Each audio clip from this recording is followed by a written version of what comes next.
minstrel sing of an English king who lived long years ago.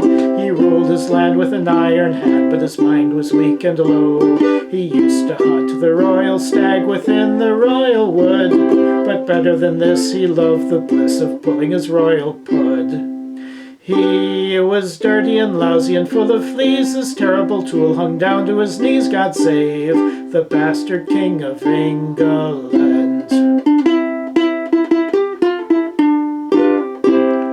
Now the Queen of Spain was an amorous dame, a sprightly dame was she.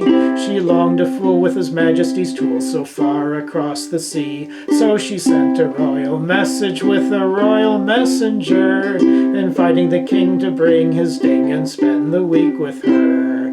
He was dirty and lousy and full of fleas, his terrible tool hung down to his knees. God save the bastard king of England.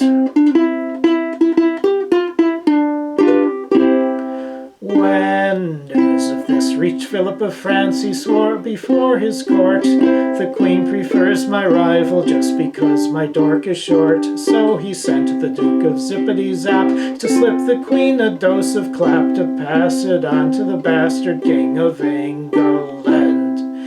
He was dirty and lousy and full of fleas, his terrible tool hung down to his knees. God save the bastard king of England.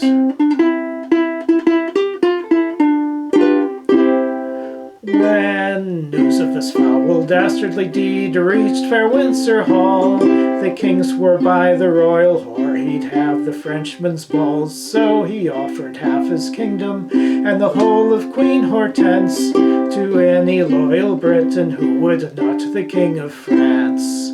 He was dirty and lousy and full of fleas, his terrible tool hung down to his knees. God save the bastard king of England.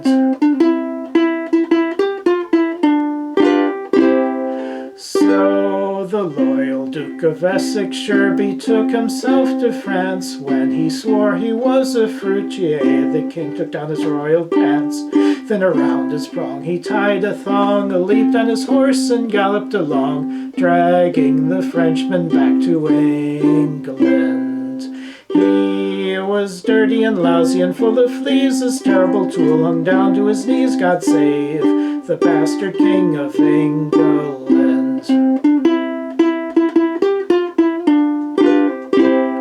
Now the king threw up his breakfast and he shat all over the floor, for during the ride the Frenchman's pride had stretched a yard or more. And all the maids of England came down to London town and shouted round the battlements, "To hell with the British crown."